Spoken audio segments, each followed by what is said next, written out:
মনে বড় আশা ছিল যাব মদিনায়।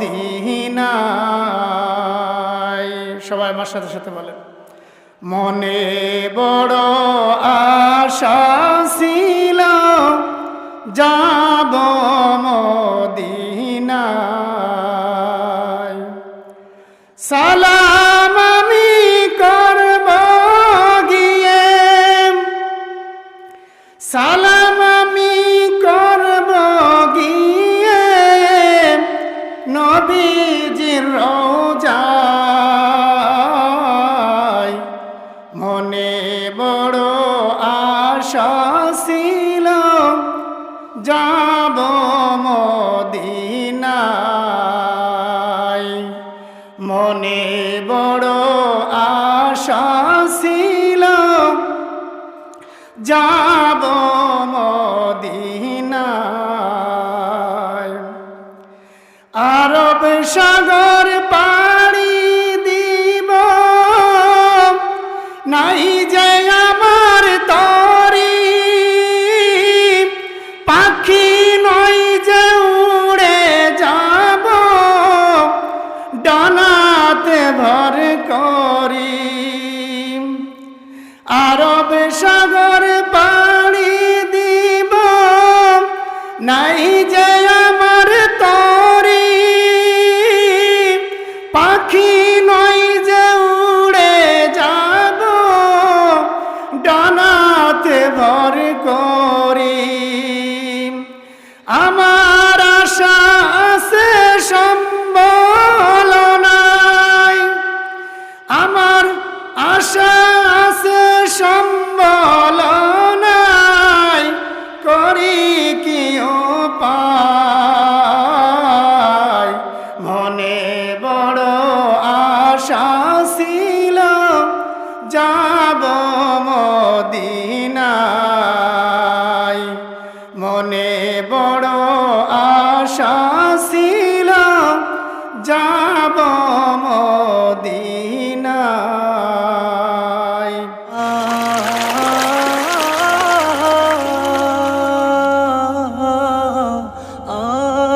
আপনারা সকলেই মাহফিলে আসতে পেরে খুশি না বেজার? সবাই সবাই খুশি? যদি খুশি হয়ে থাকি দিল থেকে জোরে সোরে নিয়ামতের শুকর আদায় করি। সবাই বলে আলহামদুলিল্লাহ। এই যে শুকরিয়া আদায় করলেন, আলহামদুলিল্লাহ বললেন, এটা লাভ কি জানেন সবাই? এটা লাভ যদি জানতো তাহলে মানুষ মেলায় থাকতো না, সবাই মাহফিলের প্যান্ডেল এসে হাজির হয়ে যেত, ঠিক কিনা ভাই? রাসূল করিম সাল্লাল্লাহু আলাইহি ওয়াসাল্লাম বলছেন, লা ইয়াকুদু কওমাই ইয়াযকুরুনাল্লাহা আযজা ওয়া জাল্লা ইল্লা খাফফাতুহুমুল মালায়েকা ওয়া গাশিয়াতুহুমুর রাহমা ওয়া নাযালাত আলাইহিমুস সাকিনা ওয়া যাকারাহুমুল্লাহু ফী মান ইনদাহু। যারা বলেন সুবহানাল্লাহ। রাসূল করিম সাল্লাল্লাহু আলাইহি ওয়াসাল্লাম ইরশাদ করেছেন যে মজলিসের মধ্যে আল্লাহ রাব্বুল আলামিনের নামের জিকির করা হয়, ওই মজলিসের মধ্যে আল্লাহ রাব্বুল আলামিনের রহমতের ফেরেশতারা চতুর্পাশকে বেষ্টন করে ফেলে। শুধু বেষ্টনই করে ফেলে না, আল্লাহ রাব্বুল আলামিনের রহমতের ফেরেশতারা ওই মজলিসের উপর রহমতের চাদর বিছিয়ে দেন। ওয়া নাযালাত আলাইহিমুস সাকিনা, আল্লাহ রাব্বুল আলামিন ওই জিকিরের মজলিসের মধ্যে আল্লাহ রাব্বুল আলামিন প্রশান্তি নাজিল করতে থাকেন। কি নাজিল করতে থাকেন? জোরে বলেন।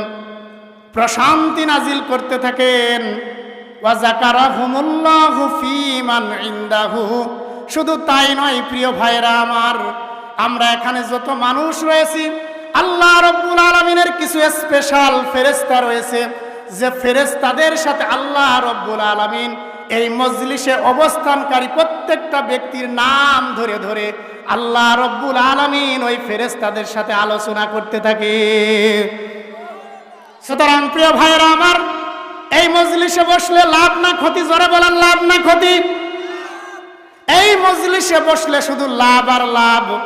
যখন মজলিসটা শেষ হয়ে যায়, আল্লাহ রব্বুল আলামিনের ফেরেশতারা যখন আল্লাহ রব্বুল আলামিনের কাছে যখন চায়, আল্লাহ রব্বুল আলামিন ফেরেশতাদেরকে প্রশ্ন করেন, যদিও আল্লাহ রব্বুল আলামিন সব জানেন, ঠিক কিনা প্রিয় ভাইরা আমার? সব জানার পরেও আল্লাহ রব্বুল আলামিন বলেন, ও আমার ফেরেশতারা তোমরা কোথায় গিয়েছিলে? আল্লাহ রব্বুল আলামিনের ফেরেশতারা বলে, ইয়া রব্বুল আলামিন, দুনিয়াতে ওই ঝিনাইদহ কালীগঞ্জের ভিতরে সরাবাড়িয়া নামক একটা এলাকা রয়েছে, যে এলাকার মধ্যে আপনার নামের জিকির চলতেছিল। কি চলতেছিল বলেন? আপনার নামের জিকির চলতেছিল, আপনার কুরআন হাদিসের আলোচনা হইতেছিল। ওই মজলিসে গিয়েছিলাম। আল্লাহ রব্বুল আলামিন ফেরেশতাদেরকে বলতে থাকেন, ও আমার ফেরেশতারা তোমরা শোনো, ওই মজলিসে কি এমন আলোচনা হইতেছিল? ফেরেশতারা বলে, ইয়া রব্বুল আলামিন, আপনার জাহান্নামের কথা আলোচনা হচ্ছিল, জান্নাতের কথার আলোচনা হচ্ছিল। যখন জাহান্নামের কথা আলোচনা উলামা একরামগণ যখন করতেছিল, আপনার বান্দারা দু চোখের পানি ছেড়ে দিয়ে কাঁদতেছিল। আল্লাহ রব্বুল আলামিন প্রশ্ন করবেন, আমার ফেরেশতারা তারা কি জাহান্নাম দেখছে নাকি? আল্লাহ রব্বুল আলামিনের ফেরেশতারা বলবে, ইয়া রব্বুল আলামিন, জাহান্নাম দেখে নাই, আপনার উলামা একরামের মুখ থেকে শুনছে। বলে যে জান্নাত দেখছে নাকি? বলে যে তাও দেখে নাই। বলে যে উলামা একরামের মুখ থেকে তারা শুনেই তাদের দু চোখের পানি বিসর্জন দিতেছিল। আল্লাহ রব্বুল আলামিন তখন ফেরেশতাদেরকে বলবেন, ও আমার ফেরেশতারা তোমরা শোনো, তোমরা সাক্ষী থাকো, আমি আল্লাহ রব্বুল আলামিন ওই মজলিসের মধ্যে অবস্থানকারী যত আমার বান্দা রয়েছে, আমার বান্দিরা রয়েছে, আমার সমস্ত বান্দা বান্দিদেরকে আমি আল্লাহ রব্বুল আলামিন মাফ করে দিলাম। যারা বলেন সুবহানাল্লাহ, লিল্লাহি তাকবীর, লিল্লাহি তাকবীর। প্রিয় ভাইরা আমার, জিকির করে আরেকটু আগায় আসি। লা ইলাহা ইল্লাল্লাহ। জোরে জোরে জোরে জোরে আগায় আসেন ভাইরা। ফাঁকা জায়গায় শয়তান বসে, আপনারা কি শয়তানদেরকে বসতে দিতে চান? তাহলে আগায় আসেন।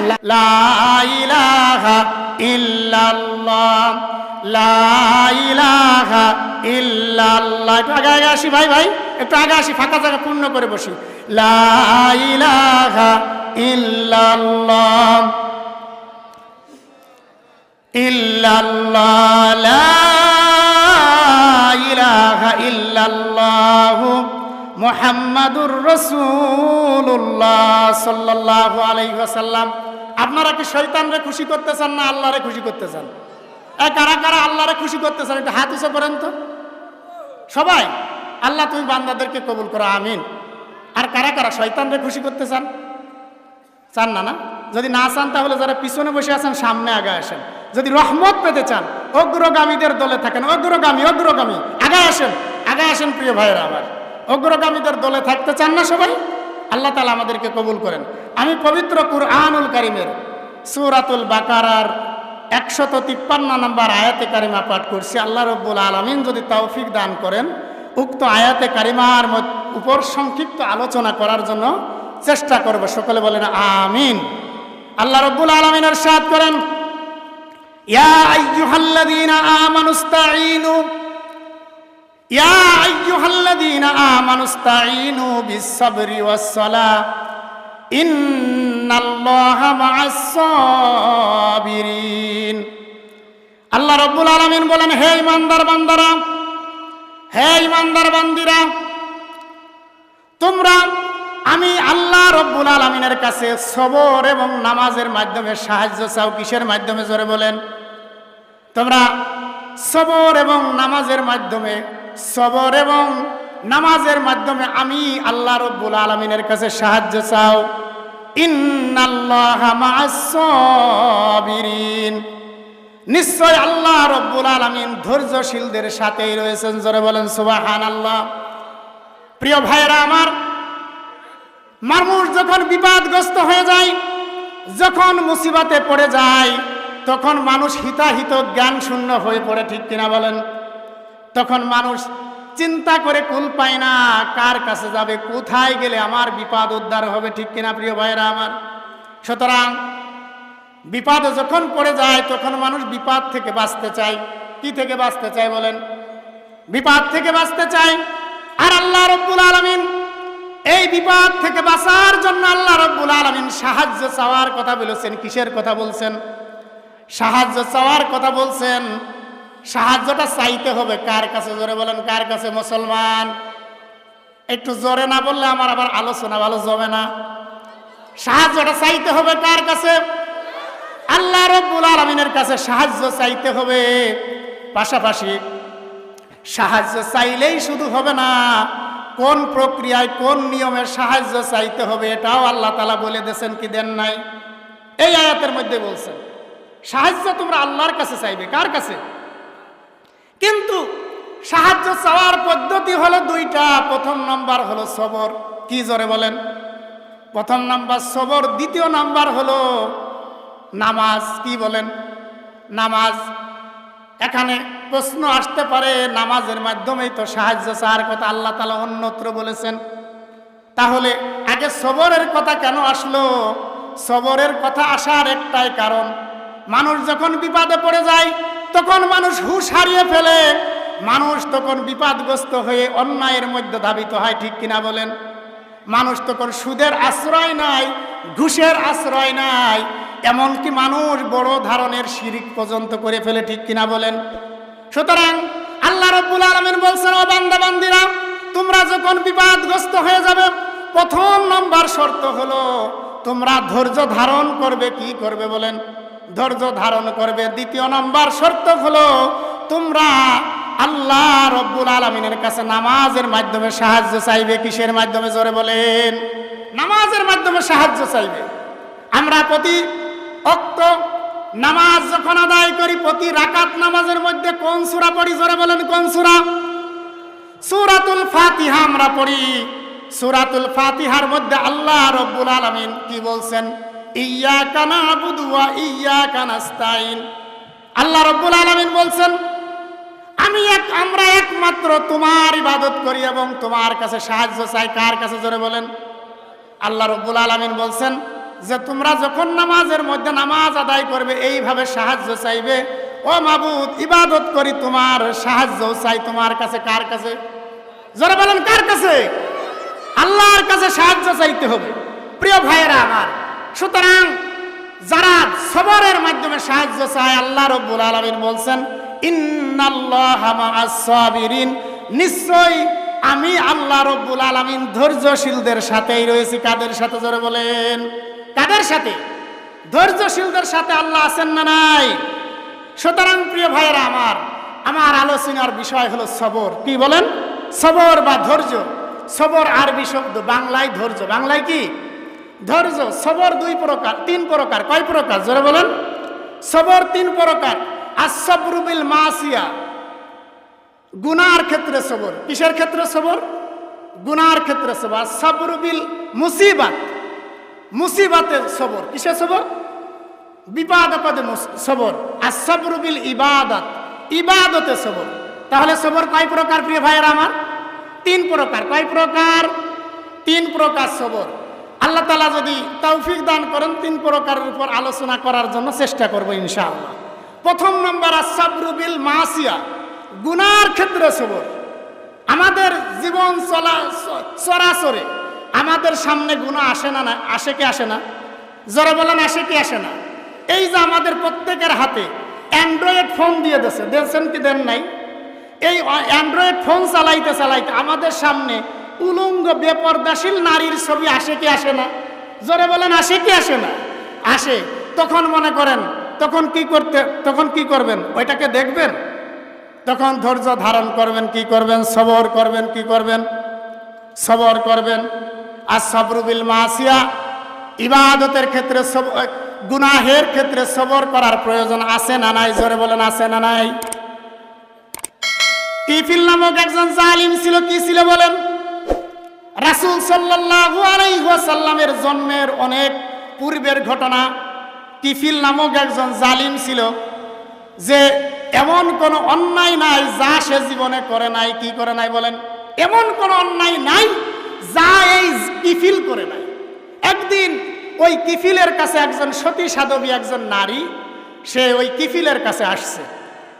এসে বলতেছে, হে কিফিল, আমাকে 100 দিরহাম আমাকে কর্জ দেন। কি দেন? কর্জ দেন। 100 দিরহাম। আমরা কর্জ চাই কি চাই না? কর্জ চাইতে গেলে অনেকেই বলে যায় কর্জ দেওয়া যাবে না, লাভ দিতে হবে। কি দিতে হবে? আপনাদের এলাকায় মনে হয় নাই, আছে না নাই? জোরে বলেন, আছে না নাই? এই রকমের কিছু নিকৃষ্ট মানুষ আছে না নাই? বলে যে কর্জ দিব না, টাকা দিতে পারি প্রয়োজনে, আমাকে মাস গেলে এত টাকা দিতে হবে। এরকম লোক আছে না নাই? এখন কিফিল সে ওই মহিলাকে বলতেছে, কিফিল মাগনা কাউকে কিছু দেয় না। কি করে না? বলে যে কিফিল মাগনা কাউকে কোনো অর্থ দেয় না, তুমি আমাকে কি দেবে বলো? বলে যে আপনি কি চান? কিফিল কয়, আমার কাছ থেকে যদি তোমাকে 100 দিরহাম যদি তোমাকে নিতে হয়, তাহলে আমার সাথে তোমার জিনা করা লাগবে। কি করা লাগবে? আমার সাথে তোমার দৈহিক সম্পর্ক তৈরি করা লাগবে। যারা বলেন নাউজুবিল্লাহ। কিফিল বলে, আমার সাথে যদি আমার কাছ থেকে যদি তোমাকে অর্থ নিতে হয়, তাহলে আমার কাছ থেকে অর্থ নেওয়ার বিনিময়ে তোমাকে জিনা করা লাগবে।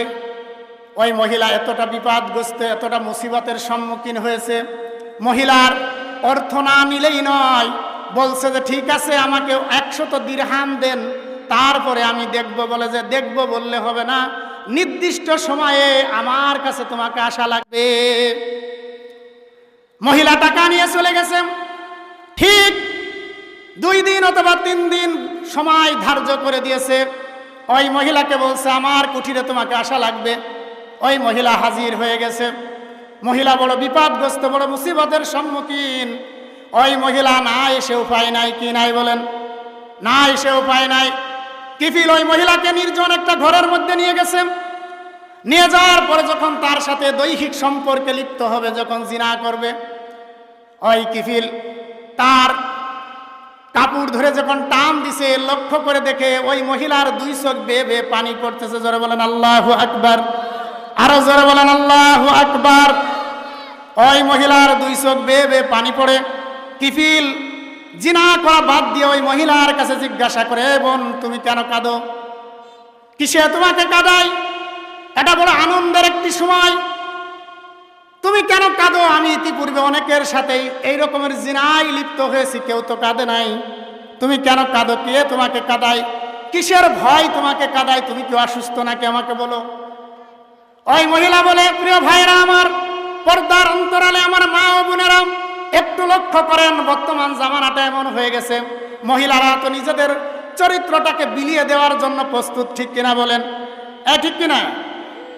নিজের চরিত্রটা কিভাবে সংরক্ষণ করতে হয় এটা নিয়ে বর্তমান জামানার মেয়ে ছেলেপেলেরা বর্তমান নিয়ে তাদের কোনো চিন্তা নাই। টিকটক, ফেসবুক, সস্তা সেলিব্রিটি অর্জন করার জন্য উলঙ্গ হয়ে টিকটক করে ভিডিও ছেড়ে দেয় আমাদের সন্তানরা। ঠিক কিনা বলেন?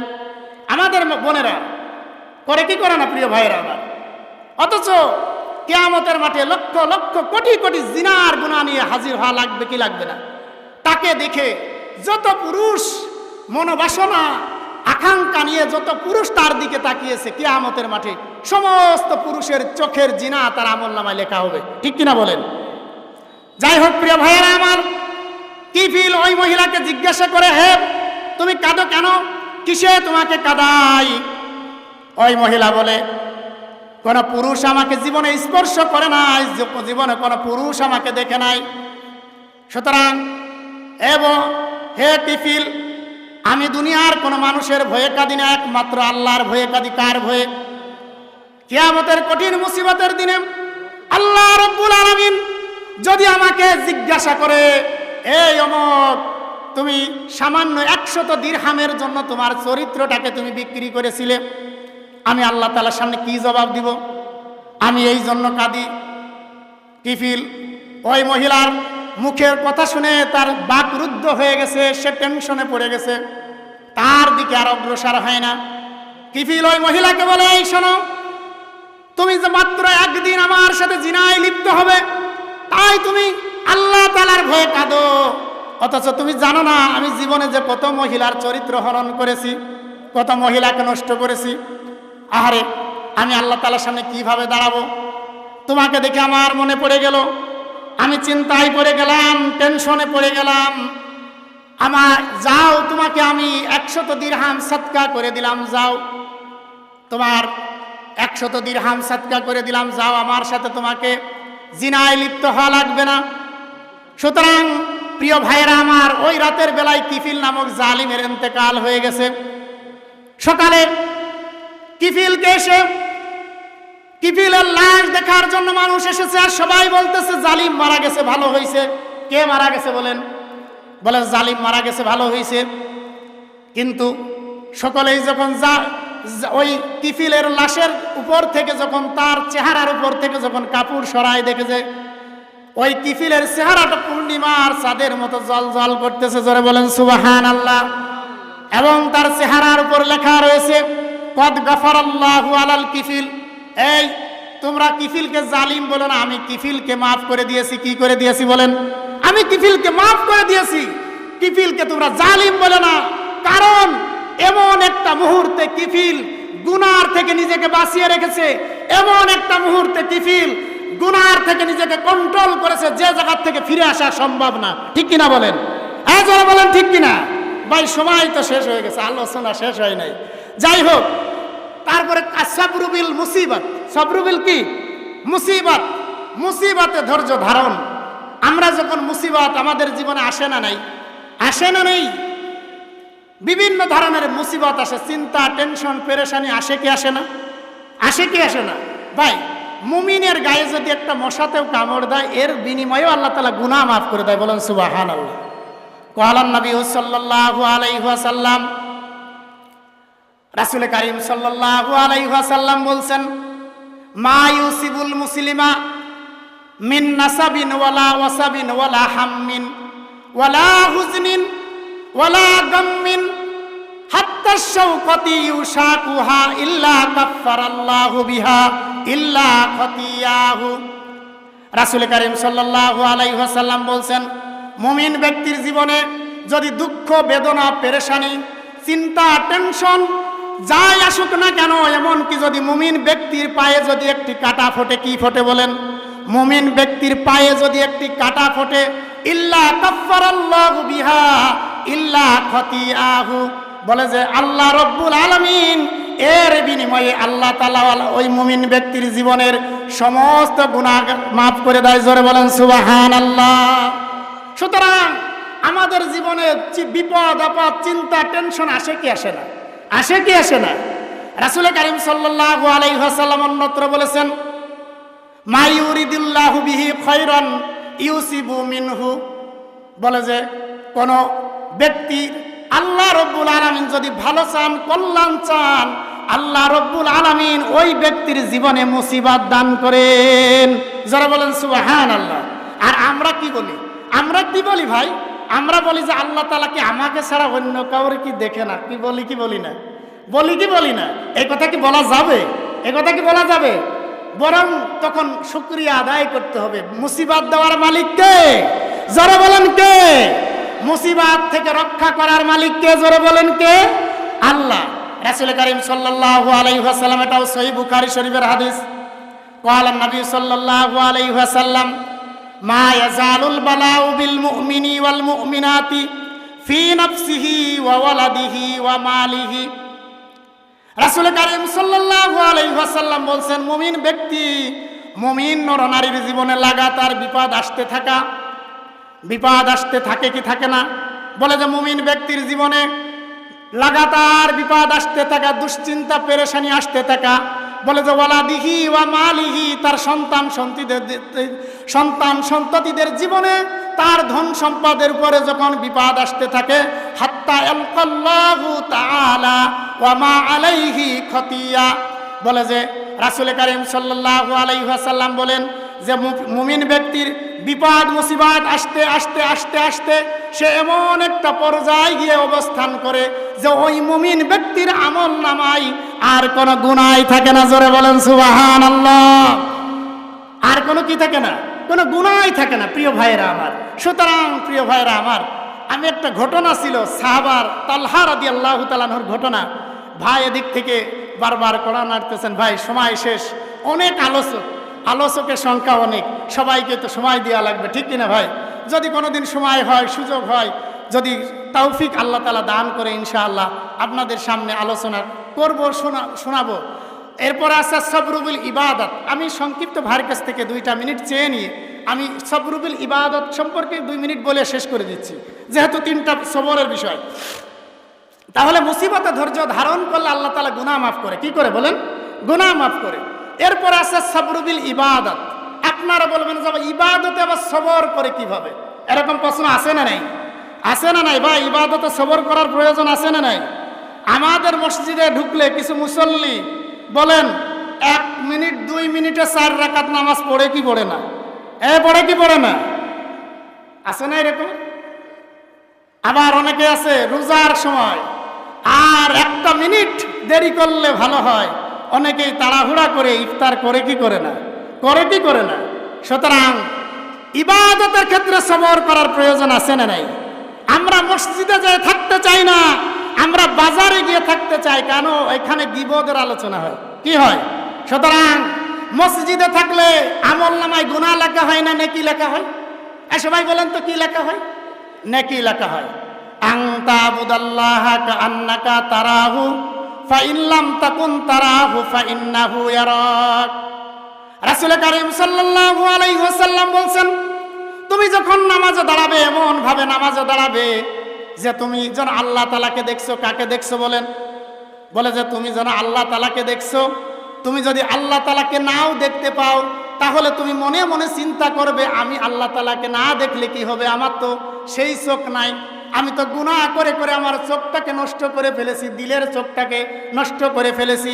আমি আল্লাহ তাআলাকে না দেখলে কি হবে? আমার আল্লাহ তাআলা দেখছেন। সুতরাং রুকুতে গিয়ে সুবহানা রাব্বিয়াল আযীম 3 বার না বলে 1 বার বলে উঠে পড়ে কি পড়ে না? এই কে দেখেন? জোরে বলেন, কে দেখেন? এই রকমের সেজদা দিয়ে আবার সোজা হওয়ার আগেই আবার রুকুতে চলে যায়, রুকু থেকে সোজা না হওয়ার আগেই সেজদায় চলে যায়, একটা সেজদা দিয়ে খাড়া হওয়ার আগেই আবার সেজদায় যায় কি যায় না? এত বেসবরি কেন? বেসবরি করা যাবে না। কে দেখতেছেন? কে দেখতেছেন? জোরেন, আল্লাহ তাআলা দেখতেছেন। সুতরাং প্রিয় ভাইরা আমার, যে সাল্লু কামা রাআইতুমুনি উসাল্লি, রাসূল বলছেন তোমরা আমাকে যেভাবে নামাজ পড়তে দেখো তোমরাও অনুরূপভাবে নামাজ পড়ো। তোমরাও অনুরূপভাবে কি করো? নামাজ পড়ো। প্রিয় ভাইরা, সুতরাং আমরা ইবাদত করতে যে কি আর বেসবরি করব? আমরা ইবাদত করতে গিয়ে কি আর বেসবরি করব? করব না। এখন যখন নামাজ পড়ব, আল্লাহর সামনে দাঁড়িয়েছি, ধৈর্য সহকারে অত্যন্ত বিনয়ী সহকারে কি করব? আমি নামাজে দাঁড়াবো। তাহলে এই নামাজ আল্লাহ তাআলার দরবারে কবুল হবেন। জোরে বলেন আমিন।